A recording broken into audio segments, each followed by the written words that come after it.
আমাদের 8টা দাবি। প্রথম দাবি হচ্ছে ডিপ্লোমা কৃষি বিদ্যালয়, পাবলিক কৃষি বিশ্ববিদ্যালয়ে উচ্চশিক্ষা গ্রহণের সুযোগ দিতে হবে।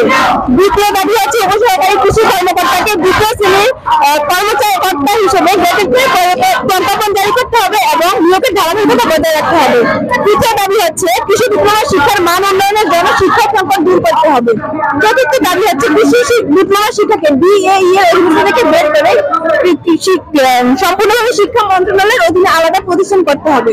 5 নম্বর দাবি হচ্ছে সকল কৃষি গবেষণা প্রতিষ্ঠানের সহকারী বৈজ্ঞানিক কর্মকর্তা পদটি শুধুমাত্র ডিপ্লোমা কৃষিবিদদের জন্য সংরক্ষণ করতে হবে।